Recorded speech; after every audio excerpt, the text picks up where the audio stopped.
नमस्कार मित्र हो. महाराष्ट्राच्या निर्मितीपासून आजपर्यंत राज्यामध्ये जितके राजकीय भूकंप घडले नाहीत तितके भूकंप 2019 पासून राज्यात घडत आहेत.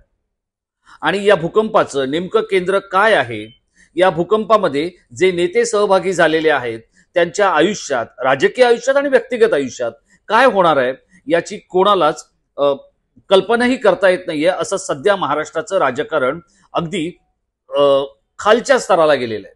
आणि या सगळ्यामध्ये जे नेते सहभागी झालेले आहेत त्यांच्यामुळे महाराष्ट्राच्या पदरी काय पडणार आहे, यातला कोण जिंकणार आहे, कोण हरणार आहे, कुटुंबच्या कुटुंब उभी फुटतायत. आणि मग या कुटुंब भेदण्यामध्ये जे लोक सहभागी झालेले आहेत त्यांचं पुढे काय होणार आहे, या सगळ्या प्रश्नांची उत्तरं जाणून घेण्यासाठी म्हणजे अगदी दोन्ही पद्धतीत, कुंडलीच्या आधाराने देखील आणि वास्तविकता व्यक्तिगत आयुष्यात देखील आपण भेटणार आहोत एका अशा व्यक्तीला की ज्यांनी आजपर्यंत केलेली राजकीय भाकीतं ही जवळपास 98% खरी ठरलेली आहे. अगदी खरं आहे, तुम्ही बरोबर ओळखलंय. मी आलोय पंडित राजकुमार शर्मा यांच्या भेटीला. आणि आपण पंडित राजकुमार शर्मा यांच्याकडून समजून घेणार आहोत मुख्यमंत्री एकनाथ शिंदे यांच्या आयुष्यात काय लिहिलेलं आहे, अजितदादा मुख्यमंत्री होणार का, देवेंद्र फडणवीसांचं काय होणार, उद्धव ठाकरे आणि शरद पवार कुठे असणार आहेत, या सगळ्या प्रश्नांच्या उत्तरांसाठी आपण भेटणार आहोत पंडित राजकुमार शर्मांना. नमस्कार पंडितजी. पंडितजी, मी दोन गोष्टींकडे तुमचं सगळ्यात आधी लक्ष वेधणार आहे आणि आपल्या प्रेक्षकांचे. दोन असे दिवस आहेत की ज्या दिवशी पंडित राजकुमार शर्मा सुपर हिरो ठरले होते. ते दिवस मी आपल्याला सांगतो. 29 जून 2022 संध्याकाळी 5 वाजता मी पंडित राजकुमार शर्मा यांची मुलाखत घेत होतो. आणि त्यावेळेला ते असं म्हणाले होते, मला हे माहीत नाही की आजपर्यंतचे राजकीय रिवाज काय आहे, पण एकनाथ शिंदे महाराष्ट्राचे मुख्यमंत्री होणार. आणि बरोबर 24 तासाच्या आत महाराष्ट्राच्या मुख्यमंत्रीपदी एकनाथ शिंदे विराजमान झालेले होते. मी आपल्याला आठवतं, मी तुम्हाला म्हटलं होतं की यांचे 98% जे काही राजकीय भाकीत आहेत ती जशीच्या तशी खरी ठरली. दुसरी तारीख आहे 22 एप्रिल 2023. त्या दिवशी पंडितजी असं म्हणाले होते की अजित दादा एनसीपी मध्ये फूट पाडणार आणि सरकारमध्ये जाणार.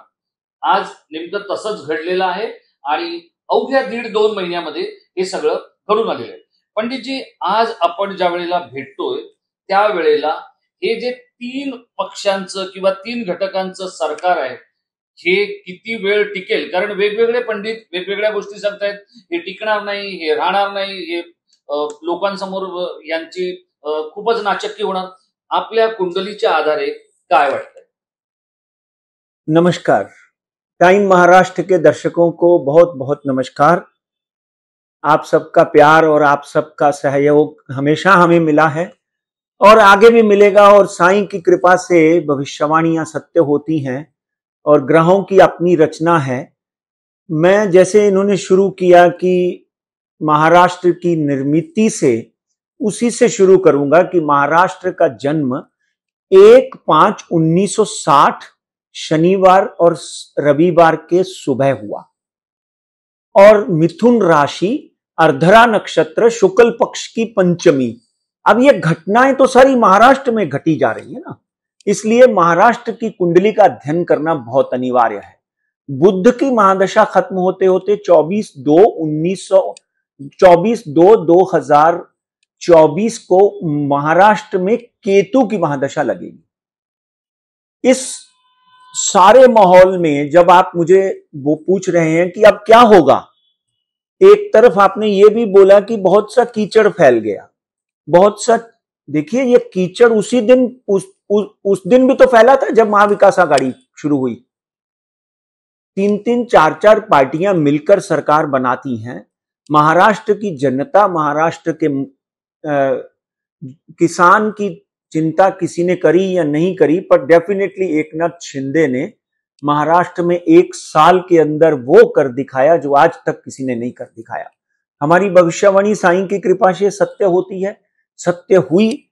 ये तो भविष्यवाणी 2-2.5 साल महाविकास आघाड़ी जिस दिन की थी उस दिन भी मैंने कहा था कि एकनाथ मुख्यमंत्री बनेंगे.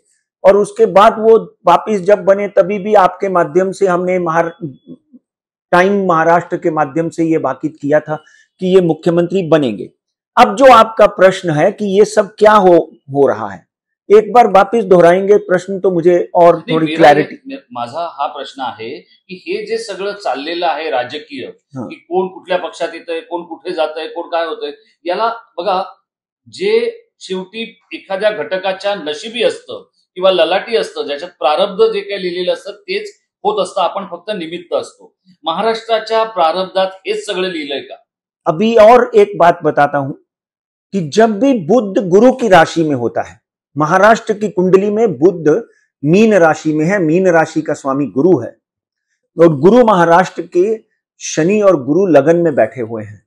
तो जब हम महाराष्ट्र की कुंडली का अध्ययन करते हैं तो ये बुध की महादशा में पिछले 4 सालों में महाराष्ट्र में अस्थिरता रही है, सरकारें बनी हैं, हर आदमी ने अपनी रोटी सेकी है. अब एक नया समीकरण बन गया है. 1 साल पहले देवेंद्र फडणवीस और एकनाथ शिंदे ने एक नया समीकरण बनाया था. अब ये जो अजीत पवार जी का समीकरण नया शुरू हुआ है, एक बात पक्की है कि ये सब नेता महाराष्ट्र के भले के लिए काम करना चाहते हैं, मगर इनकी टीम में डेफिनेटली कुछ लोग ऐसे हैं जो महाराष्ट्र के भले के नहीं, अपने भले के लिए काम करना चाहते हैं. अब महाराष्ट्र की कुंडली का जब हम अध्ययन करते हैं तो राजेश जी एक बात ध्यान से सुन लीजिए, 24/2/2024 के बाद महाराष्ट्र की कुंडली में केतु की महादशा लगेगी. केतु मंगल के साथ में है. महाराष्ट्र एक ऐसा रिजल्ट अगले इलेक्शन में देगा जो आपने कल्पना भी नहीं की होगी. ये जितने नेता महाराष्ट्र का मजाक उड़ा रहे हैं, कल मुझे राज ठाकरे की इंटरव्यू बहुत सुंदर लगी. उन्होंने बहुत सुंदर भाषा में, बहुत प्यार से, बहुत तरीके से सबके साथ में उन्होंने जो सबकी विश्लेषण किया, आई अप्रिशिएट दैट. 24/2/2024 को महाराष्ट्र की कुंडली में केतु की महादशा के बाद तो और खलबल मचेगी. महाराष्ट्र का अब जो राजनीति निचलतम स्तर पर आई हुई है वो डेफिनेटली और नीचे जाएगी. क्यों? अगदी खरं आहे, तुमच्या भावना पोहोचलेल्या आहेत आपल्या प्रेक्षकांपर्यंत. मी पुढच्या प्रश्नाकडे तुमच्याकडे येणार आहे. आता ज्या वेळेला या सगळ्या राजकारणाचा आपण विचार करत असतो त्यावेळेला महाराष्ट्राच्या राजकारणाचा नायक असतो राज्याचा मुख्यमंत्री. एकनाथ शिंदे यांना भाजपने वापरून घेतलं का, त्यांची गरज संपली आहे का, आणि त्यांचं राजकीय भवितव्य आणि भविष्य काय असणार आहे? 9 फरवरी 1964 धनु राशि कृष्ण पक्ष की एकादशी को एकनाथ शिंदे का जन्म हुआ. धनु लगन. इस वक्त एकनाथ शिंदे की राहु की महादशा में केतु की अंतर्दशा चल रही है. एकनाथ शिंदे ने भारतीय जनता पार्टी का उपयोग किया या भारतीय जनता पार्टी ने एकनाथ शिंदे का उपयोग किया, इसके ऊपर एक बहुत बड़ा प्रश्न चिन्ह है जो मुझे उसका उत्तर नहीं पता. आप इन बीजेपी और एकनाथ ने दोनों ने मिलकर इस महाराष्ट्र की उन्नति के लिए, प्रगति के लिए काम करने की ठानी थी, समझे जी. अब एकनाथ शिंदे की कुंडली का मैं तो भाग्य जायते सर्वदाना पुरुषम न कौशलम, चाय वाला पीएम बनता है और रिक्शा वाला सीएम बनता है और बकरियां चलाने वाला अब्राहम लिंकन अमेरिका का राष्ट्रपति बनता है. भाग्य में जिसके लिखा है उसको मिलना है, नियति को कोई नहीं टाल सकता. इस वक्त मैं आपकी ही एक इंटरव्यू मेरी आपने ली थी, उसमें मैंने आपको बोला था कि 12 अगस्त 2023 तक अगर एकनाथ शिंदे बदले नहीं गए, 12 अगस्त याद रखिए, ये 12 अगस्त पाकिस्तान में भी मैंने इमरान खान के लिए बोली हुई है. 12 अगस्त 2023 तक अगर एकनाथ शिंदे बदले नहीं गए तो अगले 8 महीने जब तक चुनाव नहीं होते तो एकनाथ ही मुख्यमंत्री रहेंगे. मगर इस वक्त एकनाथ की कुंडली का जब हम अध्ययन करते हैं, राहु और केतु की डेफिनेटली चिंता का विषय है. उनको कोई ना कोई हानि सहनी पड़ सकती है. इसी के साथ में उनके सिपा सलार कह लीजिए, deputy chief minister Devendra Fadnavis की कुंडली का अध्ययन करना बहुत अनिवार्य है. मैं आने वाला हूं उस वक्त, लेकिन मगर एकनाथ शिंदे 12 अगस्त तक कहीं ना कहीं कोई ना कोई राजनीतिक संकट में आ सकते हैं और उनको बदला तक जा सकता है.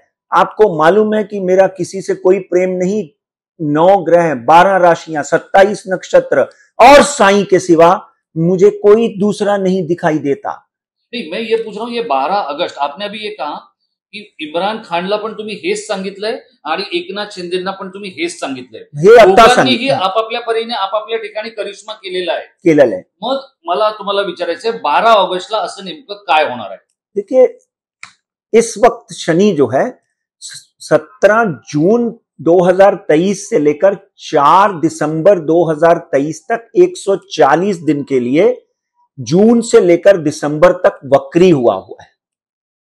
ये वक्री शनि जो है, अगर हम कुंडली का अध्ययन करके एकनाथ की कुंडली का देखते हैं तो उनका कुंभ राशि में शनि है, राहु की महादशा चली हुई है। राहु की महादशा के अंतर्गत शनि का वक्री होना, गुरु राहु का चांडाल योग होना, ये ज्योतिष शास्त्र ग्रहों का रिप्रेजेंटेशन है। पंडित राजकुमार शर्मा अपने मन से कुछ नहीं बोलता, तो डेफिनेटली गुरु राहु का चांडाल योग जो है, एकनाथ जी की कुंडली में गुरु के साथ में शुक्र बैठा हुआ है, गुरु स्वग्रही है, जनता के घर में है, कोई ना कोई राजनीतिक हानि उनको हो सकती है, इसलिए फूंक फूंक कर कदम रखना पड़ेगा। ये ग्रहों का विश्लेषण आपने मुझे पूछा है, जनता को कितना समझ आता है ये जनता को ही पता होगा, और जो लोग एस्ट्रोलॉजी के जानकार हैं उनको पता है कि गुरु राहु का चांडाल योग एकनाथ की कुंडली में चौथे घर से उनके करियर के घर को देख रहा है। तीसरे घर में शनि जो है एकनाथ जी की कुंडली में कुंभ राशि का, वो उनके धन स्थान को देख रहा है, तो शनि उनको बचाता है और गुरु राहु का चांडाल योग जो है उनको तकलीफ देता है। राहु की महादशा में 2004 में हमने मनमोहन सिंह को प्राइम मिनिस्टर की भविष्यवाणी की थी। एकनाथ जी की कुंडली में कहीं ऐसा नहीं है कि वो मुख्यमंत्री होने के बाद सत्ता से विमुख हो जाएंगे, वो सत्ता में रहेंगे, नो डाउट एट ऑल। तो मुख्यमंत्री कोई हो और हो सकता है, ये मेरा विश्लेषण है। हाँ, अगर 12 अगस्त निकल जाती है, पहले अप्रैल में भी हमने ये विषय के ऊपर बात की थी, अगर 12 अगस्त अब निकल जाती है तो एकनाथ अगले इलेक्शन तक महाराष्ट्र के मुख्यमंत्री होंगे। पंडितजी, मला एक सांगा की कोणताही दोन लोकांचा विवाह असेल किंवा भागीदारीतला व्यवसाय असेल, तर जे दोन व्यक्ती किंवा जे दोन घटक असतात त्यांची कुंडली आपण तपासून बघतो। हे भाजप आणि शिवसेना युतीचं सरकार आहे, अशा वेळेला देवेंद्र फडणवीस यांची कुंडली काय सांगते आणि अजितदादांना पक्षात आणणं ही या कुंडलीतला कोणता योगामुळे घडलंय की ही देवेंद्र फडणवीसांची राजकीय चूक घडली आहे की अमित शहानी त्यांच्याकडून ती चूक घडवून आणली है? देखिए, जब देवेंद्र फडणवीस ने एकनाथ शिंदे के साथ युति की तब भी आपने मुझे यही सवाल किया था कि, हाँ, कि क्या ये उनकी गलती तो नहीं है? गलती नहीं, इन दोनों ने महाराष्ट्र की जनता के लिए वो काम किए जो महाविकास आघाड़ी में नहीं हो पाए थे। उसका कारण कोरोना था या उद्धव जी की सेहत थी, मैं उसका कारण किसी को भी ब्लेम नहीं करता, क्योंकि कोरोना ने, जैसे ही उद्धव जी चीफ मिनिस्टर बने तो कोरोना की लाट आई और उसमें बहुत सी चीजें ऐसी जो नहीं हो पाई थी वो नहीं हो पाई, और इनकी किस्मत अच्छी थी, जब इन्होंने सत्ता में आए तो कोरोना जैसी बीमारी खत्म हो चुकी थी और इनको काम करने का मौका मिला। इन दोनों की किस्मत बहुत अच्छी मानता हूं मैं। अब आपने एक सवाल किया कि क्या अजित पवार, नहीं, हाँ, माझा प्रश्न हा आहे की देवेंद्र फडणवीसांची जी कुंडली आहे ती किती शक्तिशाली आहे या सगळ्या राजकीय वादळामध्ये? कुंभ राशि 27 जुलाई 1970 10:29 नागपुर।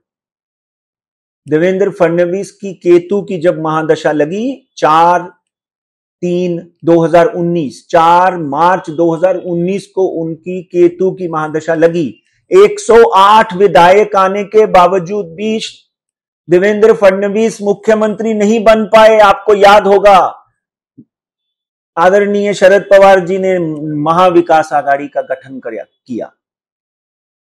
और जब हम 4/3/2019 की बात करते हैं, देवेंद्र की कुंडली में केतु की महादशा शुरू हुई, उसके बाद 3 साल तक डिप्रेशनल स्टेज ऑफ माइंड, 2.5 साल तक इनकी जो पोजीशन है वो डगमगाई रही। अब केतु की महादशा में उनके गुरु की अंतरदशा लगी है। अगर एकनाथ शिंदे को कुछ महीनों के लिए डिप्टी सीएम बनाया जाता है, क्योंकि मुझे एकनाथ शिंदे सत्ता से बाहर होते हुए दिखाई नहीं देते, नहीं दिखाई देते। उनके लोग भी और वो भी कहीं ना कहीं, अगर हाई कमान जिसको आप लोग बोलते हैं, आदरणीय नरेंद्र मोदी, अमित शाह, जेपी नड्डा, अगर ये पोजीशन आगे आने वाले दिनों में कुछ बदलाव होता है तो शक्तिशाली कुंडली की बात करें। देखिए 3% ब्राह्मण लॉबी है महाराष्ट्र में, और महाराष्ट्र में भारतीय जनता पार्टी के सबसे बड़े चेहरे की आप बात कर रहे हैं, या आप जर्नलिस्ट होने के बावजूद भी ये कहेंगे कि ये सच है।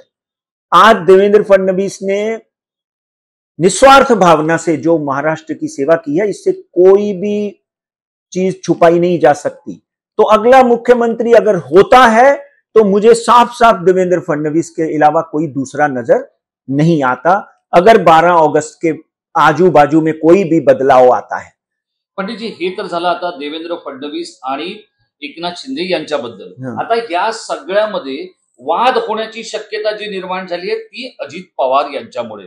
आपण 22 एप्रिलला असं म्हणाला होता की राष्ट्रवादीचा एक वेगळा गट घेऊन ते सत्तेत जातील किंवा ते मुख्य प्रवाहापासून बाजूला होतील। अजित दादा पवार यांची कुंडली काय सांगते? देखिए, आदरणीय शरद पवार जी का जन्म 12/12/1940 में हुआ, बारामती, मेष राशि, और बुध की महादशा लगी 29/9/2019। बुध में अभी केतु शुरू है 23 फरवरी 2023 के बाद। आपको याद होगा, आपके शो के माध्यम से भी मैंने बोला था कि कहीं ना कहीं उनकी चाणक्य नीति और कौटिल्य नीति की नीतियां जो हैं अब फेल होती हुई दिखाई देती है। अजीत पवार की कुंडली का हम बात करें तो, जिनको लोग दादा बोलते हैं प्रेम से, 27 जुलाई 1959 1:59 यानी 13 यानी दोपहर को उनका ऑलमोस्ट करीब 2 बजे का जन्म हुआ, अहमदनगर। सोमवार का दिन उनकी भी मेष राशि है, उनका तो नाम अजीत रखा, अ के हिसाब से मेष राशि ही है। इस वक्त उनकी राहु की महादशा चल रही है।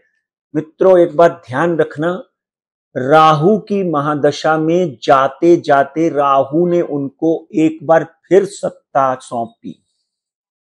राहु क्या कहता है कि मैं तुम्हें दुखी करूंगा, मगर जाते हुए तेरे को जैकपॉट देके जाऊंगा। दादा की कुंभ राशि है, मेष राशि है, और देवेंद्र फडणवीस की कुंभ राशि है। कुंभ राशि पे 7.5 लगी हुई है, मेष राशि पे ढैया चल रहा है। दादा की कुंडली में 3/8/2023 के बाद, मेरी बात को नजरअंदाज मत करिए, ध्यान से सुनिए, 3 अगस्त 2023 के बाद गुरु की महादशा लगेगी।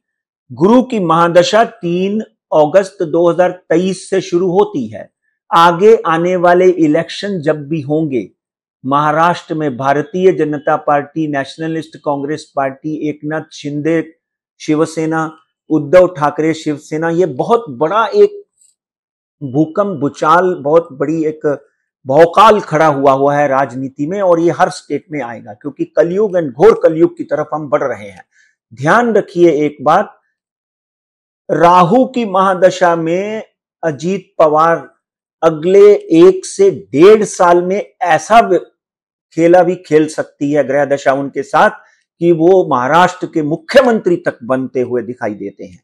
और क्योंकि सक्षम है, खानदानी है और राजनीति के परिपक्व हैं। आपको याद होगा, आपके शो के माध्यम से भविष्यवाणी में मैंने बोला था कि महाराष्ट्र में सबसे ज्यादा वोट लेकर अगर कोई जाएगा 2019 में तो वो अजीत पवार होगा, सबसे ज्यादा वोट उसको मिले थे।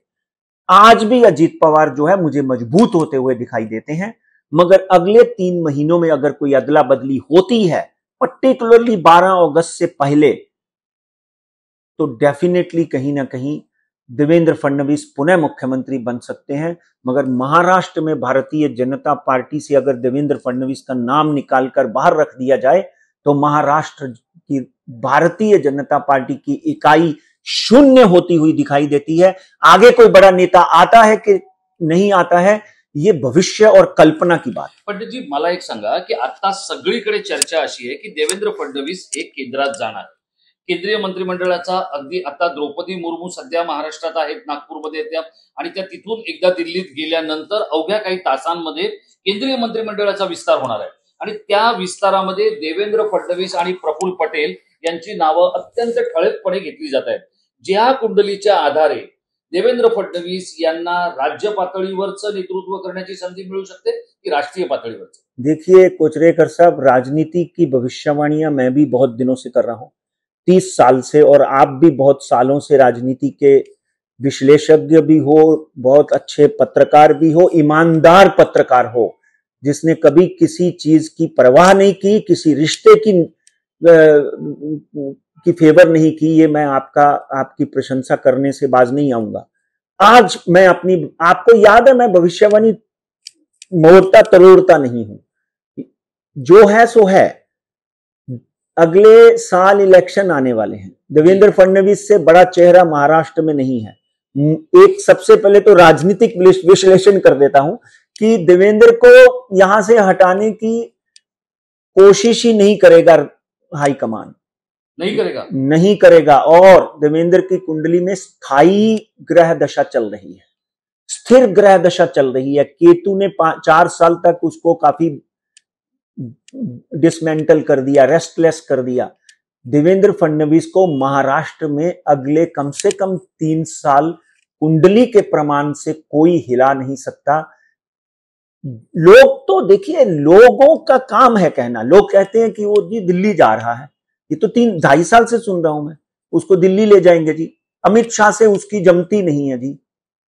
मुझे कुंडली के माध्यम से, क्योंकि अमित भाई और देवेंद्र फडणवीस की कुंडली का कंपैटिबिलिटी चार्ट जब मैं बनाता हूं तो डेफिनेटली उसमें 69 नंबर मिलते हैं। जब हम शादी करते हैं गुणांक मिलाते हैं, बरोबर है, तो 36 में से 36 पेक्षा किती गुण जुळतात? 36 में से 28 गुण देवेंद्र फडणवीस के पॉलिटिकली अमित भाई बरोबर जुळतात, सोशली, हाँ पॉलिटिकली सोशली, यहाँ पे फाइनेंशियल की तो बात नहीं। पण मला तुम्हाला अजून एक वेगळा इंटरेस्टिंग प्रश्न असा विचारायचा आहे.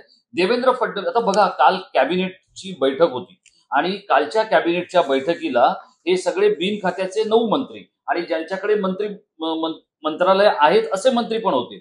मध्ये देवेंद्र फडणवीस बसले होते, एका बाजूला एकनाथ शिंदे, दुसऱ्या बाजूला अजित पवार. देवेंद्र फडणवीस या दोघांबरोबर कसे कुंडलीच्या आधारावर राहू शकतात असं तुम्हाला वाटतं? या दोघांपैकी कोण त्यांना जास्त सांभाळून घेईल आणि कोण त्यांना जास्त त्रासदायक ठरेल? ये दोनों ही उनको साथ देंगे, क्योंकि इन दोनों को देवेंद्र फडणवीस ही तो लेके आया है, तो फिर तंग करने का मतलब ही पैदा नहीं होता। आप समझे ना, तंग करने का मतलब तब पैदा होता है कि आपके सामने कोई खड़ा है। देवेंद्र की मैंने पिछली इंटरव्यू में देखा, जो कोई अर्नव गोस्वामी के साथ थी, नाम लेके बोलता हूं मैं, उसमें उन्होंने बोला कि मुझे धोखा एकनाथ ने या अजीत पवार ने कभी नहीं दिया, शरद पवार ने धोखा नहीं दिया, मुझे धोखा दिया है उद्धव ठाकरे ने। आपको याद है ना? जी जी। तो ये दोनों देवेंद्र फडणवीस के लाए हुए लोग हैं, तो ये उनको धोखा नहीं देंगे।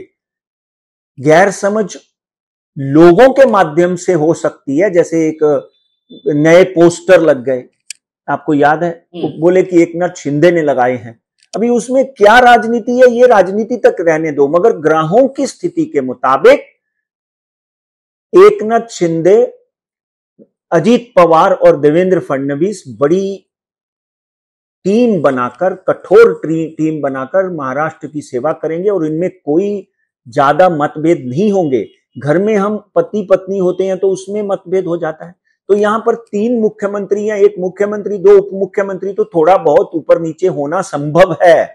मगर 12 अगस्त के 5 दिन इधर 5 दिन उधर कुछ हो सकता है। आपको याद हो, जब भी सुप्रीम कोर्ट का केस था तो भी मैं 12 तारीख बार बार बात कर रहा था, वो भी 12 जुलाई की डेट निकली थी, और 12 जुलाई को आपने देखा कि वो 12 जुलाई को जो रिजल्ट निकला वो एकनाथ की फेवर में था या उद्धव जी की फेवर में था, अभी किसी को नहीं समजा, पंडित जी, मी आता पुढच्या टप्प्याकडे जाणार आहे. मला एक सांगा, एक माणूस राज्याचा मुख्यमंत्री असतो, त्याला अनेक गोष्टींची काळजी घ्यायची असते, आपल्या प्रकृतीची घ्यायची असते, सरकारची घ्यायची असते, कुटुंबाची घ्यायची असते. एकनाथ शिंदे यांना या कुंडलीच्या आधारावर नेमकी कसली काळजी घ्यायला हवी असं तुम्हाला वाटतं? त्यांच्या निकटवर्तीयांची, मंत्रिमंडळातल्या सहकाऱ्यांची, कुटुंबातल्या सदस्यांची, की विरोधकांची, की उद्धव ठाकरेंची, की शरद पवारांची, कोणाची? देखिए, पांचवा घर जो होता है ना, वो पुत्र का होता है। एकनाथ जी की कुंडली में, जो किसी की भी कुंडली में पांचवा घर कुंडली का पुत्र का होता है, तो उनके पुत्र को बहुत ही ध्यान से लोगों को मिलना चाहिए और फैसले जो भी लें अपने पिता की सहमति से और पॉलिटिकल विश्लेषण करके लेने चाहिए।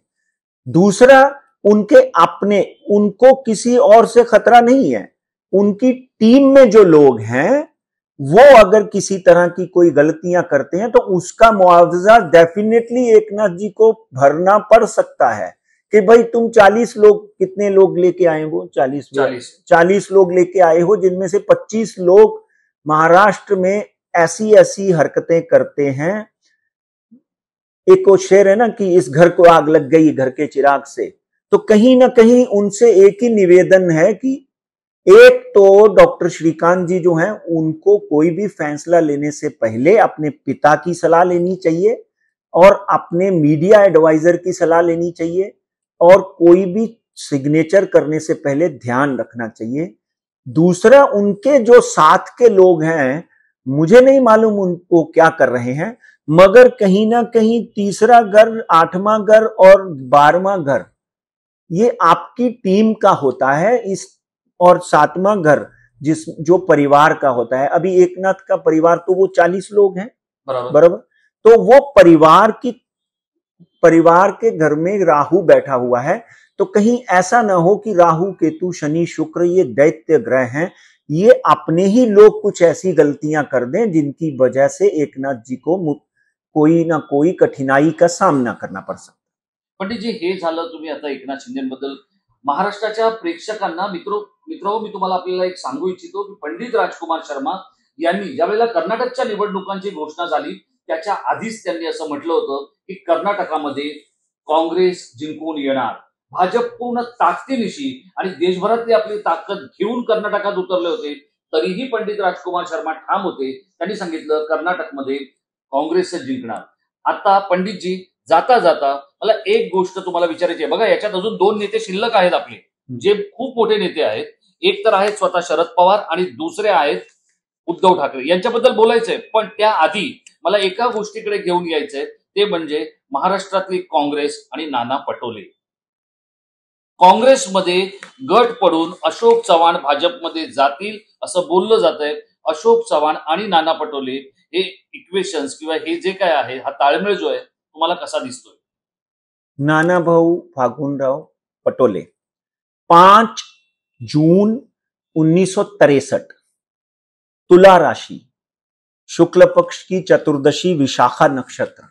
जब नाना की कुंडली का हम अध्ययन करते हैं तो डेफिनेटली लगन में बैठा हुआ मंगल उनको राजनीति में यहां तक पहुंचा देता है कि आज के दिन वो महाराष्ट्र में कांग्रेस के अध्यक्ष हैं और डेफिनेटली उनकी लीडरशिप में महाराष्ट्र में कांग्रेस को बल मिला है।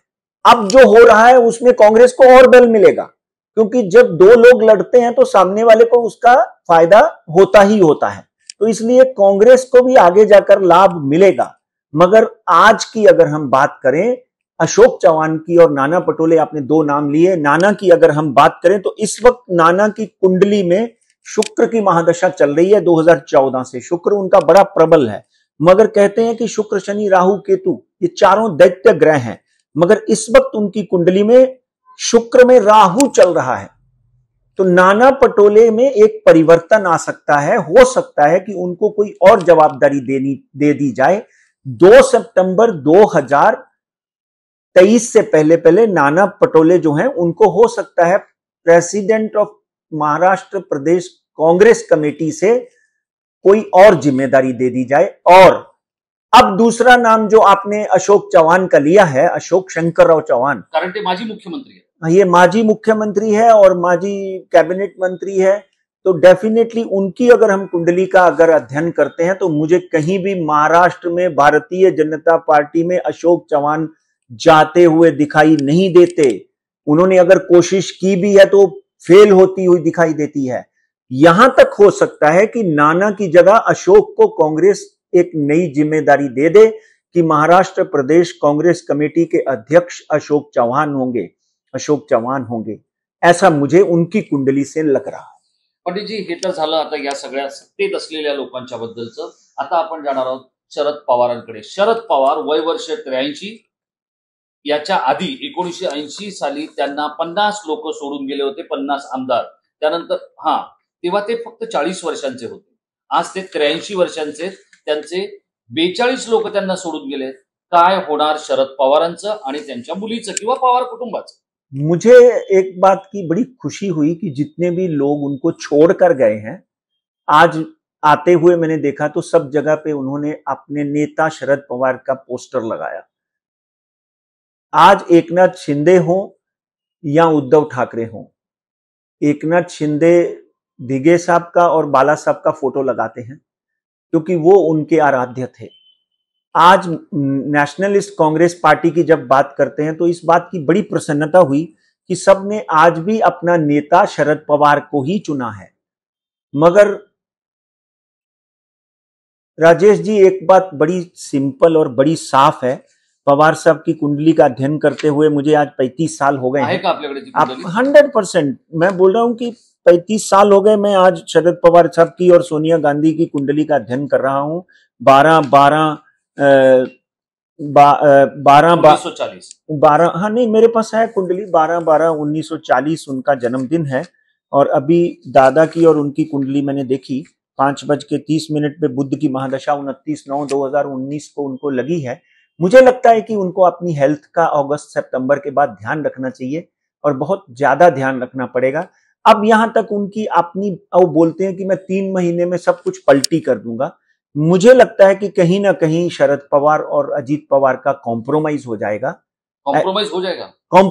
जाएगा और Sharad Pawar nationalist Congress party के नेता हैं, फाउंडर हैं और वही रहेंगे। प्रफुल्ल पटेल और धनंजय मुंडे, अजीत पवार, सुप्रिया सुले, क्योंकि इन सबकी बॉडी लैंग्वेज जब हम देखते हैं तो डेफिनेटली झटका तो लगता है जब आपका एक परिवार आपको छोड़कर बाजू में रहने चला जाए। मगर इवेंचुअली परिवार ही होता है। परिवार के सदस्य एक दूसरे को छोड़कर जाने के पहले एक दूसरे का भला जरूर सोचते हैं। कल को सुप्रिया अजीत पवार की बहन ही रहने वाली है, अजीत पवार के काका शरद पवार ही रहने वाले हैं। मुझे लगता है कि एज छोड़िए, शरद पवार की एज, उन्होंने तो इतना बड़ा तूफान, उनके कैंसर जैसी बीमारी को मात दे दी और आज 10 साल से जिस तरह का भी बोलते हैं और डेफिनेटली उनके अंदर एक ऐसी मनोबल शक्ति है जो भगवान ने उसको दी है। वो आज नहीं, अगले 3 से 4 साल वो मनोबल और शक्ति रहने वाली है। और 3 महीने में वो जो पलटी करने की बात करते हैं, हो सकता है अपने पार्टी के प्रिय नेताओं के प्रति, लीडरों के प्रति, जिनको उन्होंने बनाया है, उनके प्रति उनका प्रेम जागरूक हो जाए और वो सबको बुलाकर माफ कर दे। पंडित जी, हे तर झालं. आता तुम्ही म्हटलं पवार कुटुंबियांबद्दल. मी आता दुसऱ्या फॅमिलीकडे येणार आहे, पण त्या फॅमिलीतला जो सगळ्यात मोठा सदस्य आहे त्याच्याबद्दल आधी आपल्याला बोलायचं आहे, ते म्हणजे उद्धव बाळासाहेब ठाकरे. 27 जुलाई 1960. बोलिए आगे. काय असणार आहे उद्धव ठाकरेंचं भविष्य आणि त्यांच्या पक्षाचं भवितव्य? देखिए, एक बात सही है, मुद्दा लाख बुरा चाहे तो क्या होता है, वही होता है जो मंजूर खुदा होता है। क्या बात? उद्धव ठाकरे साहब के साथ जो भी हुआ उसमें किसकी गलती है, उद्धव की है या शरद पवार की है, या मैं तो भाग्य की बात करता हूं, यहां मैं तो भविष्य देखता हूं। मैं तो त्यांच्या कुंडली, देखिए, उद्धव ठाकरे जी की कुंडली जो है 27/7/1960, सिंह राशि। और मित्रों, एक बात ध्यान से सुनिए, सिंह राशि में जब भी शनि होता है तो आदमी को अपनी सेहत का बहुत ध्यान रखना चाहिए।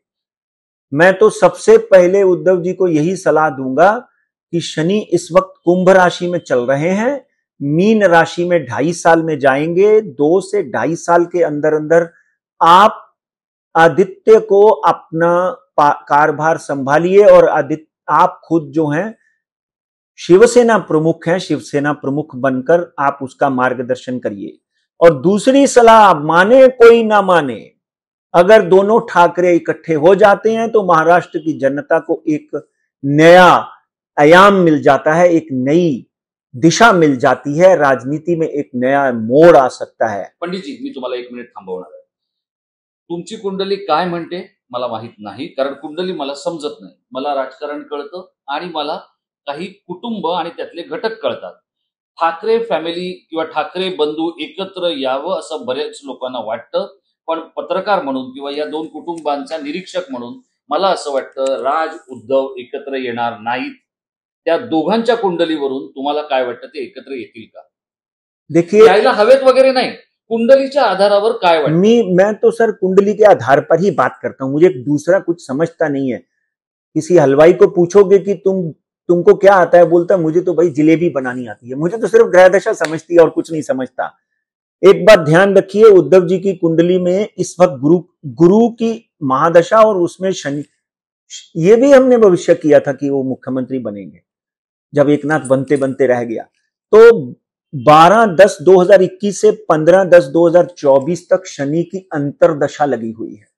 सबसे पहले तो उनको अपनी सेहत का विशेष ध्यान रखना चाहिए। और Shiv Sena Uddhav Thackeray will bounce back, याद रखना मेरी बात। शिवसेना उद्धव ठाकरे का उदय होगा। ये हो सकता है कि उद्धव जी, रश्मि जी, राज ठाकरे और शर्मिला जी, ये आपस में इनकी ना बनती हो, ना उनके आपस में विचार जो हैं उनमें बहुत सी डिफरेंस ऑफ ओपिनियन हो, मगर भाई आगे आने वाले दिनों में आप अमित राज ठाकरे की कुंडली, आदित्य उद्धव ठाकरे की कुंडली और जय उनके तेजस की कुंडली को तो आप नकार नहीं सकते। कभी कभी बच्चों के सामने हम सरेंडर कर देते हैं कि ठीक है बाला, तुला असा वाटतंय ते आपण असा करून टाकू, असं होऊ शकतं। 13 तारीख को जन्म है किसका? आदित्य का। 14 तारीख को किसका है? राज ठाकरे का। मकर राशि दोनों की सर। आज नहीं तो मैं प्रेडिक्ट करता हूं 2.5 साल के अंदर अंदर में ये आपको कारनामा देखने को मिलेगा। बाला साहब की आत्मा को उस दिन बहुत शांति मिलेगी। देखिए, महाराष्ट्र में मैं बाला साहब के साथ बैठा हूं, उनके साथ खाया हूं, उन्होंने मेरे को बहुत प्यार किया, मेरे कार्टून बनाए, आपको पता है। इसलिए मैं आज भी उस दिगंबत आत्मा को शत शत प्रणाम करते हुए उद्धव जी को और राज को यही सलाह दूंगा कि महाराष्ट्र की भलाई उन्होंने चाही। महाराष्ट्र मराठी मानुष के लिए उन्होंने अपने लोगों का अपना खून तक बहाया, जेल तक गए। आज महाराष्ट्र की भलाई के लिए ये सिर्फ हवाई सलाह नहीं है। कुंडली में अगले 2.5 साल में आप देख लेंगे, फिर मुझे बोलेंगे कि तंतो तर खरी टरली। 2.5 साल में ये होने वाला है, हो सकता है। और डेफिनेटली राज ठाकरे हो या उद्धव ठाकरे हो, उनको सत्ता का लोभ कभी नहीं रहा। मैं यहां तक राज को जानता हूं, मुझे नहीं लगता है कि वो मुख्यमंत्री बनना चाहते थे। अब विवशता से उद्धव जी बन गए, 2 मिनट में उन्होंने, अगर लोभ होता तो छोड़ के ना आते, बैठे रहते। उनको भी इस बात का लोभ नहीं था। इसलिए मैं दोनों को आज नहीं तो 2.5 साल के अंदर अंदर इकट्ठे होते हुए देखता। म्हणजे तुमचं म्हणणं असं आहे, पंडित राजकुमार शर्मा यांच्या या सगळ्या भविष्यवाणीच्या आधारावर जर आपण गेलो तर त्यांनी आजच्या या भविष्यवाणीमध्ये 2 ते 3 महत्वाच्या गोष्टी आपल्या समोर मांडल्या। त्यातली पहिली गोष्ट, राज्याचे मुख्यमंत्री एकनाथ शिंदे यांच्यासाठी येणारा 1.5 महिन्याचा काळ हा खूप महत्वाचा असेल। डॉक्टर श्रीकांत एकनाथ शिंदे यांनी आपल्या अवतीभोवतीच्या लोकांची नीट खातरजमा करून निर्णय घ्यायला हवेत आणि आपल्या वडिलांची काळजी घ्यायला हवी। आणि तिसरी गोष्ट की ज्याच्यावर गेले काही दिवस प्रचंड मोठा कात्याकूट सुरू आहे, राज आणि उद्धव एकत्र येणार काय? पंडित राजकुमार शर्मा यांची भविष्यवाणी आहे, राज आणि उद्धव ठाकरे ही दोन्ही कुटुंब येत्या 2.5 वर्षात एकत्र येतील।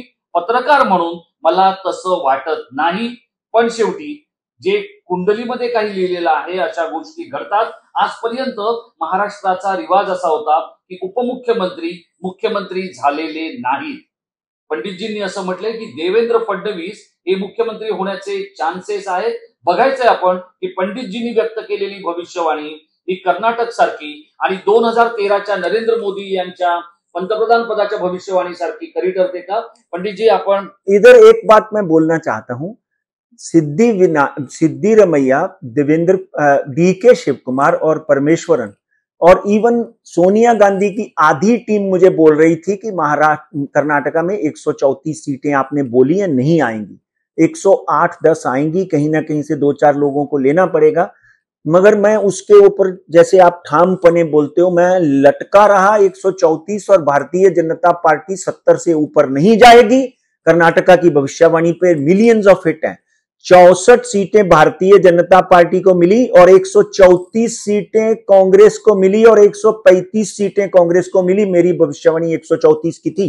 इसी तरह जो आपने बोला है, मैं तो साईं से यही प्रार्थना करता हूं कि मेरे से गलती ना हो, मैं लोगों का मन ना दुखाऊं और मेरी भविष्यवाणी महाराष्ट्र के लिए, राष्ट्र के लिए उत्तम और महाराष्ट्र को सफल करे।